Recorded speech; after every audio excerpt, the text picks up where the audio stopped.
हाँ जी, section 134 financial statement board of directors report मतलब साइन वगैरह के बारे में बात कर रहे हैं। The financial statement including the consolidated financial statement shall be approved by the board of directors before they are signed on behalf of the board of directors.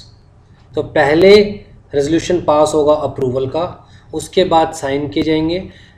पहले ये था एटलीस्ट, भाई साइन कौन करेगा, अब ये अमेंडमेंट एक्ट में काट दिया गया at least word.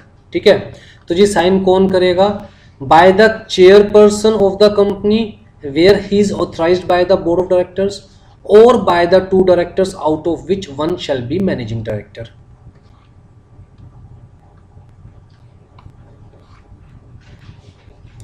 Chairperson where authorised by the board of director और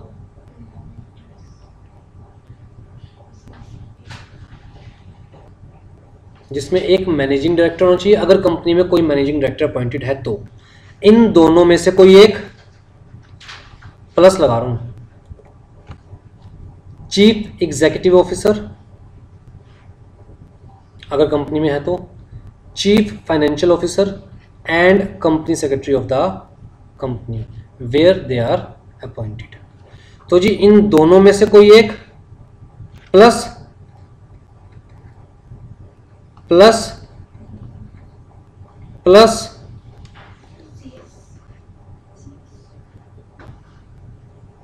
ठीक है, तो इसलिए मैंने क्लियर कट बता दिया भाई इन दोनों में से कोई एक एंड है। ठीक, इसका मतलब आपके भी साइन होंगे। अब एक छोटा सा सवाल, आपने साइन करे फाइनेंशियल स्टेटमेंट्स पर, इसका मतलब जो भी उसके अंदर फ्रॉड हुआ है उसके लिए आप भी लायबल। अब आप कहते हो जी ना मैंने अकाउंट्स बनाए, किसने बनाए जी? अकाउंट्स डिपार्टमेंट ने। ना मुझे इंटरनल ऑडिटर के तौर पे अपॉइंट किया गया, वो एक सेपरेट होता है। ना मैं इसे अप्रूव करने में हूं, मैं तो सिर्फ इस पे साइन करे हैं। मुझे नहीं पता था एक्चुअल में इसके अंदर क्या फ्रॉड हो रहा है क्या नहीं हो रहा, क्योंकि मैं अकाउंट डिपार्टमेंट में इन्वॉल्व ही नहीं, सीएस का काम ही नहीं। लेकिन फिर भी क्योंकि आपके साइन है तो क्या आपको लायबल बनाया जा सकता है अकाउंट्स में फ्रॉड के लिए? सर मतलब हम वहाँ पे साइन कर रहे हैं तो हमें चेक करना चाहिए था ना। साइन क्या मतलब? साइन कर रहे हैं सर इतना तो पढ़ाया भी जाता है कि थोड़ा बहुत हम भी चेक कर ही सकते हैं।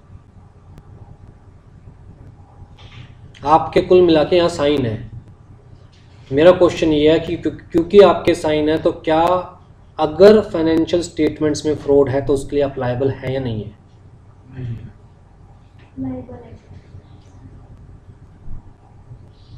क्या आपके सिग्नेचर ये कह रहे हैं कि हाँ जी I am liable for this balance sheet, profit and loss account या अदर फाइनेंशियल स्टेटमेंट? क्या आपके सिग्नेचर ये कह रहे हैं कि इसके अंदर जो कुछ लिखा हुआ है that is true and correct?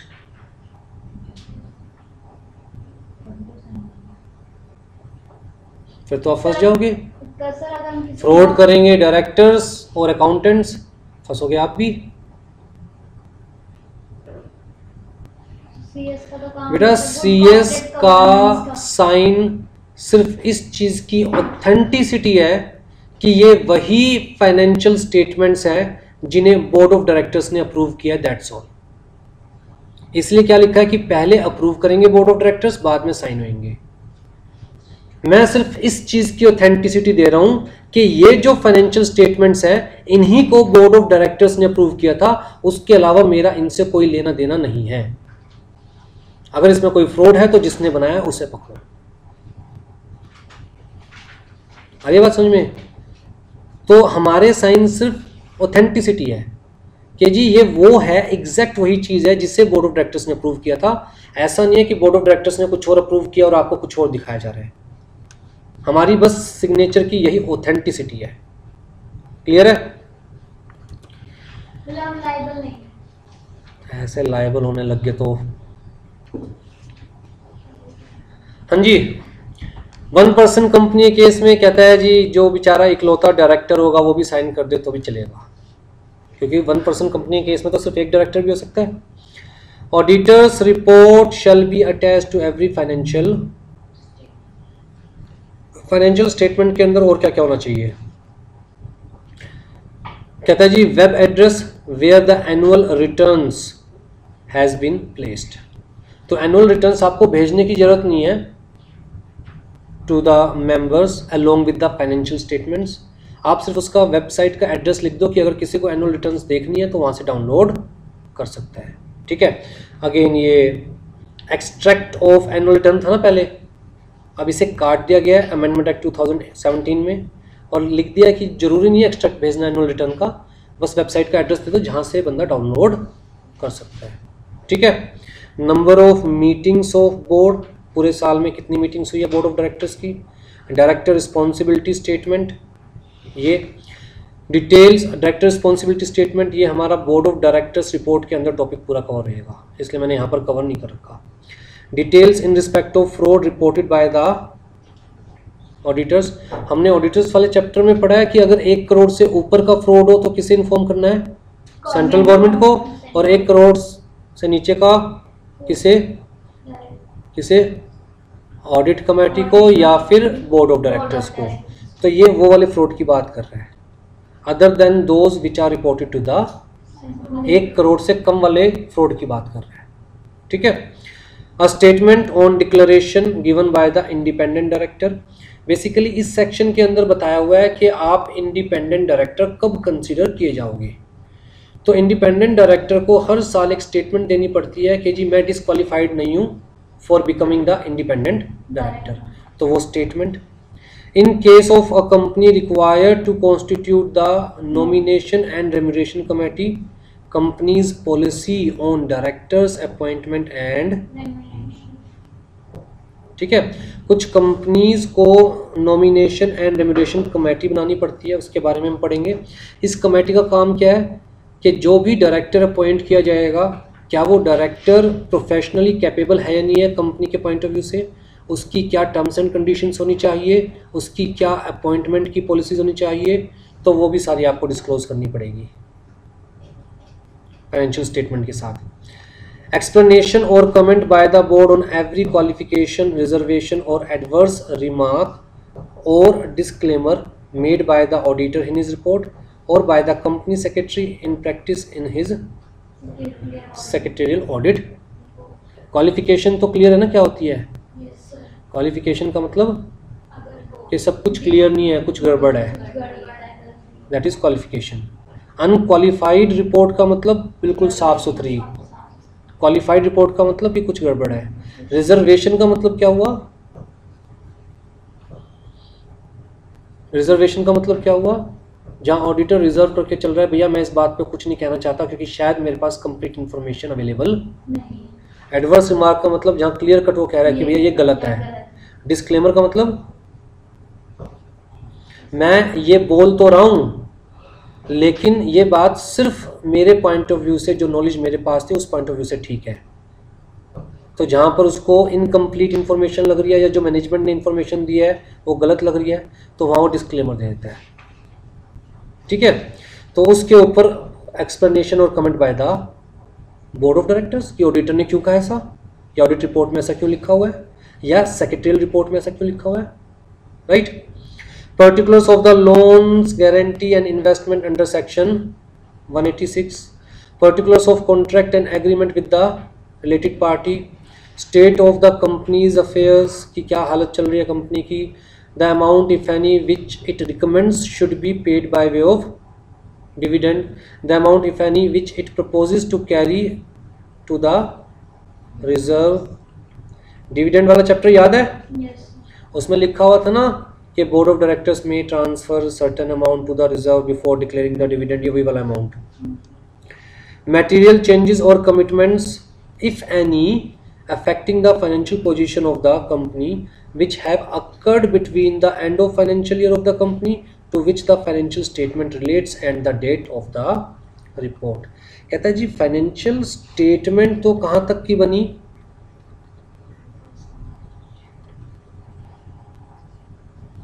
और फाइनेंशियल रिपोर्ट मतलब फाइनेंशियल स्टेटमेंट्स के अंदर तो ये इंफॉर्मेशन आएगी यहाँ तक की अकाउंटिंग ईयर यहाँ खत्म हो रहा है हमारा फाइनेंशियल ईयर, लेकिन फाइनेंशियल रिपोर्ट बनाई गई लेट से क्योंकि भेजनी थी एजीएम के लिए, और एजीएम कब है, तो इतने पहले बना दी। कहता है इस ड्यूरेशन में क्या चेंजेस नहीं हुए होंगे। अगर मान के चलो मैं कह रहा हूँ 31 मार्च तक कंपनी को बहुत अच्छा प्रॉफिट था, लेकिन 15 अप्रैल को कंपनी के मेजर मैन्युफैक्चरिंग यूनिट में आग लग गई, और यहाँ पर आप फिर भी वही पुराने वाली पोजीशन दिखा रहे हो, तो मिसगाइड नहीं कर रहे। तो कह रहा है जब फाइनेंशियल रिपोर्ट बनी है प्लस जो डेट तक आपने फाइनेंशियल स्टेटमेंट में फिगर्स ले रखी है, उसके बीच में कोई भी ऐसा मटेरियल चेंज जो कि कंपनी की फाइनेंशियल पोजीशन को अफेक्ट कर सकता है, वो भी फाइनेंशियल रिपोर्ट में आपको ऐड ऑन करना पड़ेगा। Material changes or commitments, if any, affecting the financial position of the company which have occurred between the end of the financial year of the company to which the financial statement relates and the date of the report. Further आज के time में ये बड़ा चल रहा है, energy बचाओ। तो जी conservation of energy, technology absorption, किस लिए, ओल्ड टेक्नोलॉजी से ज़्यादा कॉस्ट पड़ती है, रॉ मटेरियल ज़्यादा ख़राब होता है, तो न्यू टेक्नोलॉजी आपने यूज़ करके क्या कॉस्ट कम करी, क्या रॉ मटेरियल सेव किया, फॉरेन एक्सचेंज अर्निंग एंड कितना आप देश के अंदर फॉरेन एक्सचेंज लेके आए और कितना आप देश से बाहर लेके गए, right. A statement indicating the development and implementation of risk management policy of the company including identification therein the element of risk if any which in the opinion of board may threaten the existence of the, जैसे कि अगर banking company है तो उस case के अंदर क्या statement आ सकती है, बैंकिंग कंपनी के अंदर क्या स्टेटमेंट आ सकती है, डीम्यूचुअलाइजेशन और डीमोनेटाइजेशन की वजह से बैंक के ऊपर क्या इफेक्ट आएगा, वो सीधा सीधा है। डीमोनेटाइजेशन होगी तो बैंक के पास ज़्यादा पैसे आएंगे, बैंक के पास ज़्यादा पैसे आएंगे तो उसमें एक रिस्क क्या है, अवेलेबिलिटी ऑफ मनी ज़्यादा होगी तो इंटरेस्ट रेट कम हो जाएगा। भाई जब बैंक को उधार देने के लिए पैसे कम है बैंक के पास तो ज़्यादा इंटरेस्ट रेट पे उधार देता है, लेकिन जब बैंक के पास उधार देने के लिए पैसा ज़्यादा होगा तो कम रेट पे इंटरेस्ट रेट पर उधार देगा। तभी तो डीमोनेटाइजेशन के बाद बैंक रेट्स कम हो गए सारे। तो ये क्या था, कहता है जी रिस्क का एक एलिमेंट जिसकी वजह से कंपनी के प्रॉफिट पर असर आ सकता है, तो वो भी आपको बताना पड़ेगा, चाहे अभी असर आया है या नहीं आया है पर आ सकता है, right. Details about the policy development and implemented by the company on corporate social responsibility initiatives taken during the year. आपने ऑटो रिक्शा के पीछे देखा मानस का स्टिकर लगा हुआ, एक स्टिकर लगा होता है मानस का और उसके ऊपर लिखा होता है with this auto I am also driving a campaign for the safety of the women. देखा है वो, तो वो क्या है, एक कॉर्पोरेट सोशल रिस्पॉन्सिबिलिटी इनिशिएटिव। किसका, गैस कौन भरता है ऑटो में, कौन सी कंपनी, सीएनजी बेटा गैस का नाम है, कौन सी कंपनी भरती है,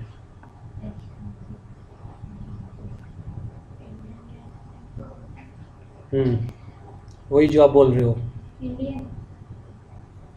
तो उस पर क्लियर कट लिखा होता है। पढ़े करो, अपने एनवायरनमेंट को देखे करो, ऐसे नहीं बस बाहर निकले और कुछ अच्छा दिखा तो ही देखा बाकी चल दिए। हाँ जी, in case of listed company and every other public company having such paid of capital as may be prescribed, a statement indicating the manner in which formal annual evaluation of the performance of board, its committee and of individual director has been made। अभी तक ये prescribe नहीं किया, ठीक है। तो मतलब जब ये प्रिस्क्राइब करेंगे तो उन कंपनीज को इवन बोर्ड ऑफ डायरेक्टर्स की क्या परफॉर्मेंस रही पूरे साल, जो बोर्ड ऑफ डायरेक्टर्स की कमेटीज बनी थी उनकी क्या परफॉर्मेंस रही, इवन इंडिविजुअल डायरेक्टर की क्या परफॉर्मेंस रही, वो भी बताइए। अब देखिए ये सारा पढ़ के क्या स्टेक होल्डर को कंपनी की रियल पोजीशन के बारे में पता चलेगा या नहीं चलेगा, ये सारा पढ़ के क्या कंपनी को मतलब स्टेक होल्डर को ये पता चलेगा नहीं चलेगा कि एक्चुअल में कंपनी इंटेलिजेंटली काम कर रही है नहीं कर रही, एक्चुअल में जिस कंपनी में हमने इन्वेस्ट किया हुआ है वो एनवायरनमेंट के अगेंस्ट तो नहीं है, वो क्या स्टेप्स ले रहे हैं टेक्नोलॉजी को चेंज करने में या फिर एनर्जी को कंजर्व करने में, राइट। इवन गवर्नमेंट को भी पता चलेगा, गवर्नमेंट भी ध्यान रखेगी कि यार इस टाइप की इंडस्ट्री एनवायरनमेंट को ज़्यादा अफेक्ट कर रही है, तो कैसे डील किया जाए। हाँ जी, सेंट्रल गवर्नमेंट में prescribe and abridge board report. Basically 1% company के केस में क्या बोर्ड रिपोर्ट जाएगी, इकलौता बंदा, वही मेंबर, वही ओनर, उसने ही बैठ के बनानी है, तो क्या जाएगी। तो पहले तो ये रिक्वायरमेंट देनी रखी थी कि 1% कंपनी के केस में क्या रखा था कि board report is not required, लेकिन अब अमेंडमेंट एक्ट 2017 ने, जबकि अभी तक नोटिफाई नहीं हुआ ये आज तक भी, पर इंट्रोड्यूस कर दिया तो नोटिफाई भी हो ही जाएगा। तो इसने कहा जी इवन 1% कंपनी और स्मॉल कंपनी के केस में भी एक अब्रिज बोर्ड रिपोर्ट तैयार की जाएगी। अब्रिज का मतलब क्या होता है, ब्रीफ, छोटी सी, जिसमें मेन मैटर्स लिखे हो, डिटेल में ना लिखा हो, ठीक है। Guys, subsection 3A of section 134 is now notified. That is, the government may prescribe an abridged board's report for the purpose of compliance with this section by 1% company or small company. This is now notified with effect from 31st July 2018. हाँ जी, report of board of directors in case of 1% company, तो basically यहाँ अभी इससे ख़त्म कर देंगे, ये वाली आ जाएगी हमारे पास। Issuance, circulation, publication of the financial statement. तो जी, a signed copy of every financial statement including the consolidated financial statement shall be issued, circulated and published along with the copy of any notes annexed to or forming part of the financial statement, auditor's report and board's report।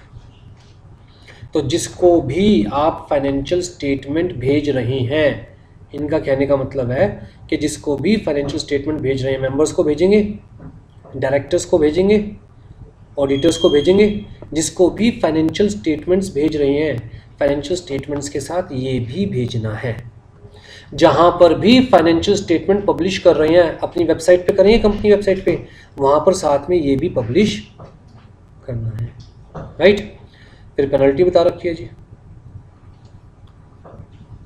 If the company contravenes the provision of this section, company shall be punishable with a fine which shall not be less than 50,000 but which may extend to 25, and every officer of the company who is in default shall be punishable with the imprisonment for a term which may extend to 3 years or with a fine which shall not be less than 50,000 but which may extend to 5 lakh or with। आ जाओ जी, section 136 right of member to receive the copy of financial statement and board's report। अब जी basically जो भी financial statements वगैरह है, boards reports वगैरह है, उसके ऊपर डिस्कशन कहाँ होनी है, एजीएम में, राइट। हमने ऊपर ही पढ़ लिया था कि बुक्स ऑफ अकाउंट्स कहाँ रखे जाएंगे, एजीएम में। जब आप नोटिस भेज रहे हो एजीएम का, तो नोटिस कितने दिन पहले जाना चाहिए, क्लियर 21 डेज। क्लियर 21 डेज का मतलब क्या है, एजीएम जिस दिन है वो डेट हटा दो, जिस दिन नोटिस भेज रहे हो वो डेट हटा दो, बीच में कितना गैप होना चाहिए। नोटिस के साथ ही तो भेजोगे ना कायदे से, जो भी आपको फाइनेंशियल स्टेटमेंट्स भेजनी है, ये थोड़ा ना नोटिस अलग से भेजोगे, फाइनेंशियल स्टेटमेंट्स अलग से भेजोगे। तो जो बेसिकली हम कहते हैं जी,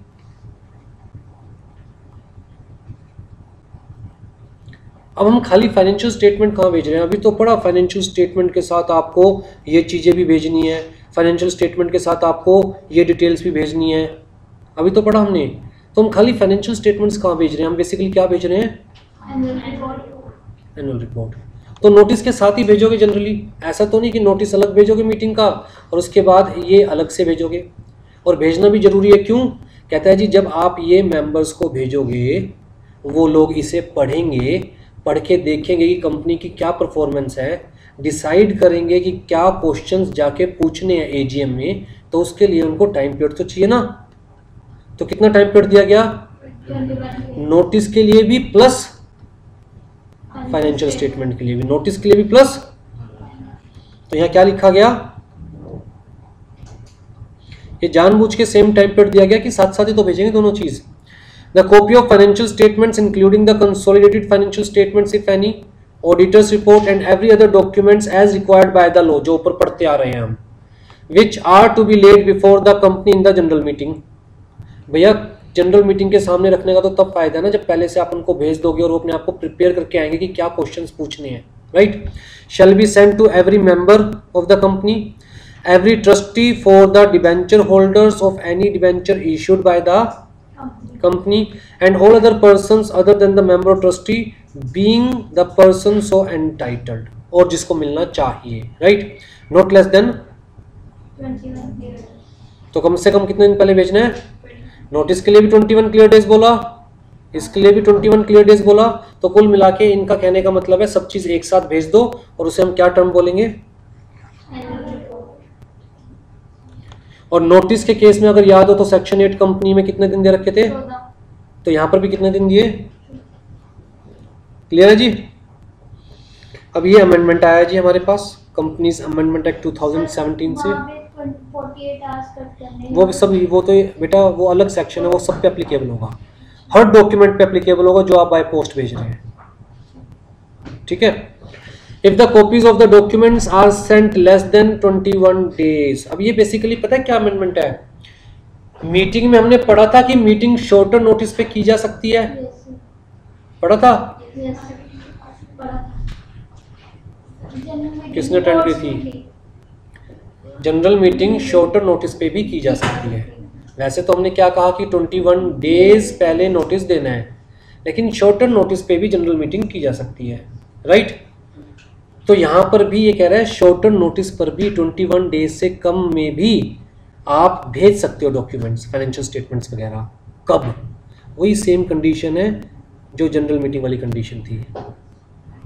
कब, कहता है जी शॉर्टर नोटिस पर अगर आपको कंसेंट मिल जाए, मतलब आपने मान के चलो 10 दिन पहले ही भेजे हैं और 10 दिन बाद क्या है एजीएम, लेकिन सारे मेंबर्स अपनी कंसेंट दे रहे हैं, हमें कोई दिक्कत नहीं है। 95। जब मेंबर्स को कोई दिक्कत नहीं है फिर तो अलाउड है भेजना, राइट।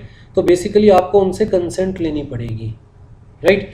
कंसेंट क्या कह रहा है ये, किससे कंसेंट लेनी पड़ेगी, holding if the company has a share capital.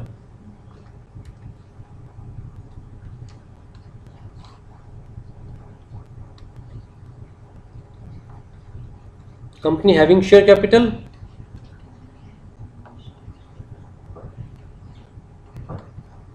Company not having share capital. यहां पर क्या कहा, सिंपल सा, यहां पर क्या कहा 95%।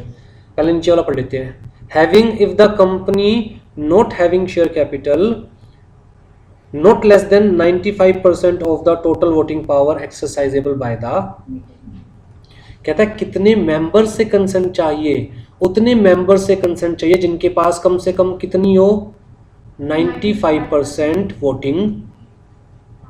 कितने मेंबर से कंसेंट चाहिए, जिनके पास 95% वोटिंग पावर, उतने मेंबर से कंसेंट चाहिए। अगर उतने मेंबर्स कंसेंट दे देते हैं तो आप 21 डेज से कम लेंथ पर भी ये डॉक्यूमेंट सेंड कर सकते हैं। यहां तक क्लियर। कहता है कंपनी हैविंग शेयर कैपिटल, इस केस के अंदर दो कंडीशंस हैं हमारे पास, होल्डिंग मतलब members holding if the company has share capital majority in number entitled to vote. तो पहला तो क्या कहा,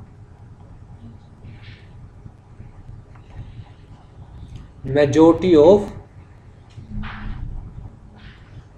ध्यान से समझ लेना इसे। पहली कंडीशन क्या कह रही है, किससे कंसेंट चाहिए, मेजॉरिटी ऑफ मेंबर्स से। और दूसरी कंडीशन क्या कह रही है, who represent not less than 95% of such part of the paid up share capital as gives a right to vote at the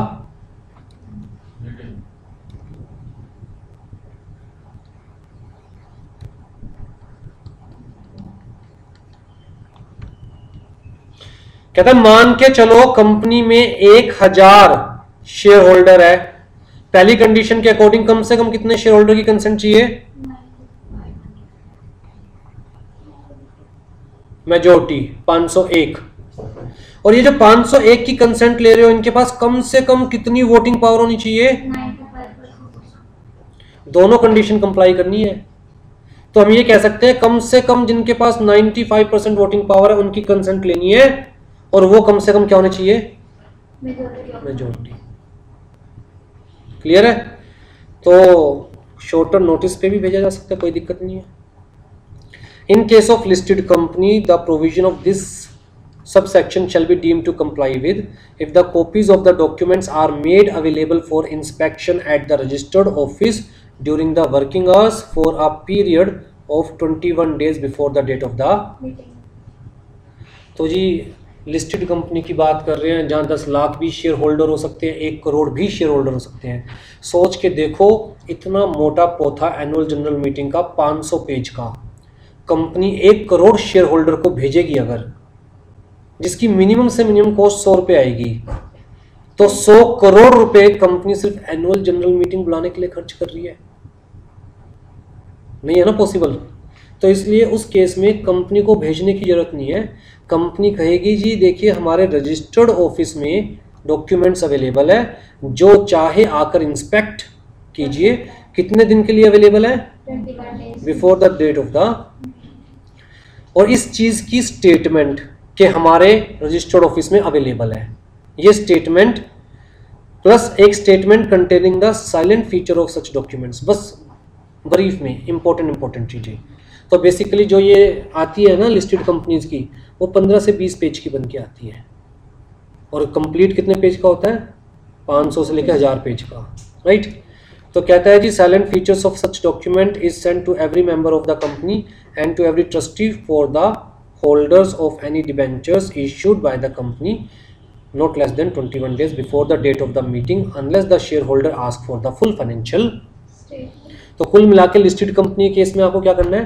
कहता है साइलेंट फीचर्स भेजने हैं, वही 21 डेज पहले ही भेजने हैं जैसे ऊपर पढ़ा है हमने, और उसमें एक स्टेटमेंट दे देनी है कि जी कंप्लीट डॉक्यूमेंट्स रजिस्टर्ड ऑफिस में अवेलेबल है, जो चाहे इस डेट से बीच में इस डेट से इस डेट के बीच में आकर इंस्पेक्ट कर सकता है, और वो कम से कम कितना पीरियड होना चाहिए? 21 days। ठीक है। लेकिन लो कहता है जी ये मेंबर का राइट है कि वो कंप्लीट डिटेल मंगाए। तो अगर कोई कंप्लीट डिटेल के लिए कहता है तो आपको कंप्लीट डिटेल देनी पड़ेगी। सर जैसे 21 डेज खत्म हो जाते हैं, तो उसके बाद अगर कोई मेंबर मांगता है तो कंपनी के ऊपर लीगली तो कोई वो कर नहीं सकता ना कि हाँ मेरे को दो, फॉर 21 डेज। उसके बीच में अगर मांगता है तब उसके पास लीगल रेमेडी है। Provided also that listed company shall also place its financial statement including the consolidated statement on the website, क्योंकि जो रजिस्टर्ड ऑफिस नहीं जा सकता वो वहाँ से डाउनलोड कर लेगा। आ जाओ जी, और बहुत सारे प्रोविजन ऐड कर दिए नए अमेंडमेंट ने। अब ये जितना भी कलरफुल है सारा न्यू है। Provided also that every listed company having a subsidiary और subsidiaries shall place separate audited accounts in respect of each subsidiary on its website.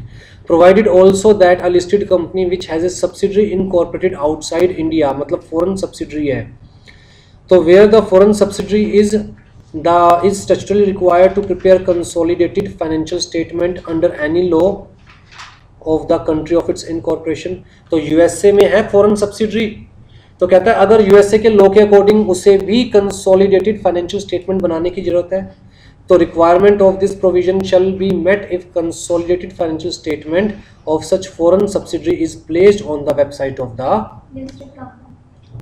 Where such foreign subsidiary is not required to get the financial statement audited, मतलब जिस country में भी subsidiary है वहां पर financial statement audit करवाने की भी जरूरत नहीं है।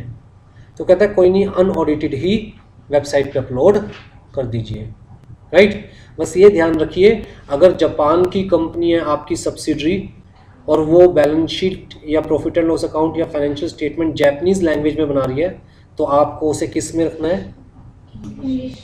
A translated copy of financial statement in English.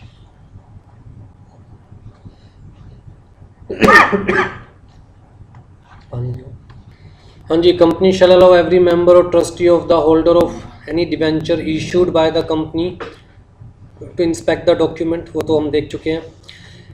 Every company having a subsidiary or subsidiary shall provide a copy of separate audited or unaudited financial statement as the case may be, as prepared in respect of each subsidiary to any member of the company who asks for it. Audited Indian subsidiary के लिए, unaudited foreign subsidiary जहां पर audit करवाना compulsion नहीं है. ठीक है जी. Last section. अच्छा, ये पेनल्टी तो आप देख लीजिएगा. हाँ जी, filing of financial statement with the ROC. कितने टाइम के अंदर विद इन 30 days. दोबारा से रिपीट कर रहा हूँ, ये सेक्शन कंप्लाई करना कंपल्सरी है, चाहे आपके अकाउंट्स ऑडिट हुए हैं या नहीं हुए, चाहे आपकी एजीएम हुई है या नहीं हुई. कहता है एजीएम हुई है तो with in 30 days of the date of the AGM. अगर एजीएम नहीं हुई तो लास्ट डे क्या थी एज पर दिस एक्ट, जब एजीएम हो जानी चाहिए थी, लेट्स से 30th सितंबर, तो जी with in 30 days of 30th सितंबर. ठीक है. अगर एजीएम नहीं भी हुई तो shall be filed with ROC within 30 days of the date of annual general meeting, right? अगर मान के चलते हैं अर्जेंट मीटिंग के अंदर हुआ, जैसे मैं कह रहा था नहीं हुआ फाइनल, तो जी अर्जेंट मीटिंग कर लो, तो अर्जेंट मीटिंग में अप्रूव होगा. Yes, sir. तो जब अप्रूव हुआ अर्जेंट मीटिंग में उसके 30 दिन के अंदर दोबारा से कहता है जी मीटिंग होनी चाहिए थी 30 सितंबर को, हो गई तो with in 30 days of 30th सितंबर. नहीं हुई तो भी लास्ट डेट ये थी मीटिंग होने की, तो with in 30 days of 30th सितंबर.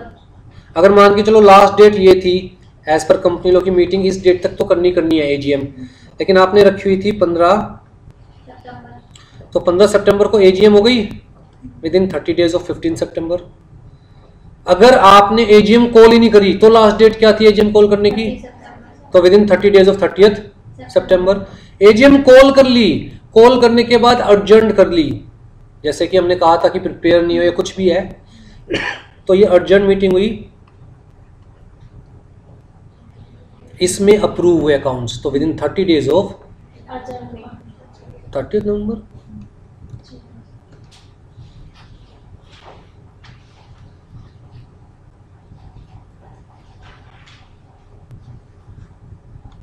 ठीक है. विद इन 30 days of the date of such urgent AGM. हाँ जी. One person company shall file the copy of financial statement duly adopted by its member, इकलौते ही तो मेंबर होगा, along with all other documents as may be required within 180 days. ठीक है. क्योंकि one person company को एजीएम करने की रिक्वायरमेंट नहीं है, इकलौता मेंबर क्या एजीएम करेगा. Provided also that the company shall along with its financial statement to be filed with the registrar attach the accounts of its subsidiary or subsidiaries which have been incorporated outside India and which have not established their place of business in India. Guys, हमने देखा कि company को अपने financial statements के साथ साथ अपनी foreign subsidiary के भी अकाउंट्स अटैच करने होते हैं, राइट. तो इसी से रिलेटेड एक प्रोविजो ऐड किया गया that in case of a subsidiary which has been incorporated outside India, मतलब फॉरेन सब्सिडरी की बात की जा रही है, which is not required to get its financial statement audited under any law of the country of its incorporation. मतलब अगर वो सब्सिडरी किसी ऐसी कंट्री में इनकॉर्पोरेट हुई है जहाँ के लॉज उसको अपनी फाइनेंशियल स्टेटमेंट ऑडिट करवाने के लिए मैंडेटरी नहीं कर रहे, राइट. तो उस केस में तो वो जो सब्सिडरी कंपनी है उसकी मर्जी अपने अकाउंट्स ऑडिट करवाए या ना करवाए, क्योंकि लॉस तो कोई मैंडेशन लगा नहीं रहे हैं, राइट. और अगर उस सब्सिडरी ने, फॉरेन सब्सिडरी ने अपने अकाउंट्स ऑडिट नहीं करवाए and which does not gate the financial statement audited, तो उस केस में कहा गया कि कोई दिक्कत वाली बात नहीं है, उसके अनऑडिटेड फाइनेंशियल स्टेटमेंट्स को अटैच कर दिया जाए. साथ में ये डिक्लेरेशन दे दी जाए कि भैया जिस कंट्री के अंदर ये इनकॉर्पोरेटेड है वहाँ के लॉज इसको कोई मैंडेशन नहीं दे रहे हैं for getting the financial statements audited, तो इसलिए हम लोग अनऑडिटेड फाइनेंशियल स्टेटमेंट अटैच कर रहे हैं, राइट। और अगर फाइनेंशियल स्टेटमेंट किसी ऐसी लैंग्वेज में है जो कि इंग्लिश नहीं है, अदर देन इंग्लिश लैंग्वेज में है, तो उसकी एक ट्रांसलेटेड कॉपी भी अटैच करनी पड़ेगी। ठीक है जी।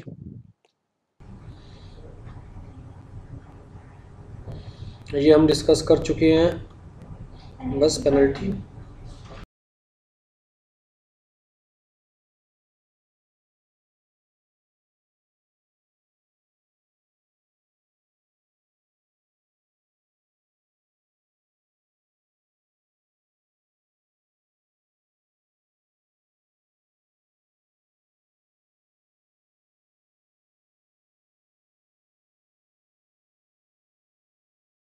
ठीक है जी, last topic internal audit.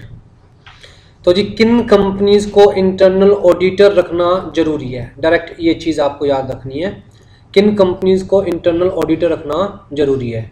Every listed company, every unlisted public company having paid up share capital of 50 crore rupees or more during the preceding financial year, या फिर turnover of 200 crore rupees or मोर, या फिर आउटस्टैंडिंग लोन्स बोरोइंग्स जो कुछ भी है, right, exceeding 100 crore rupees or more at any point of time during the preceding year, outstanding deposits of 25 crore rupees or more at any point of time during the preceding financial year.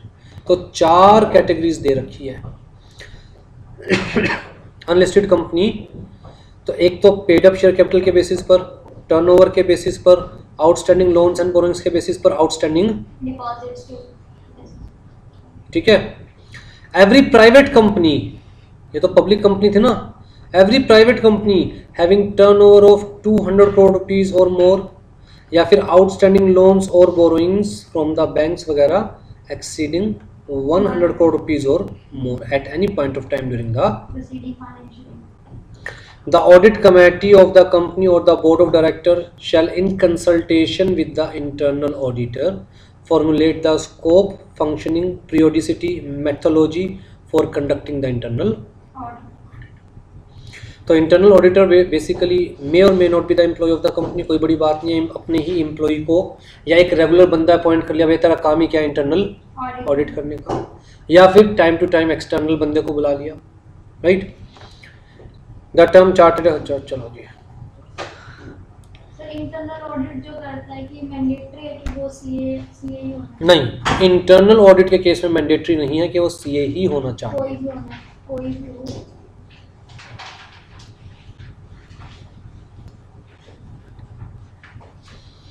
देखो जी, ये ना देखो, either chartered accountant or cost accountant or such other professional as may be decided by the, तो जरूरी नहीं है कि CA ही हो,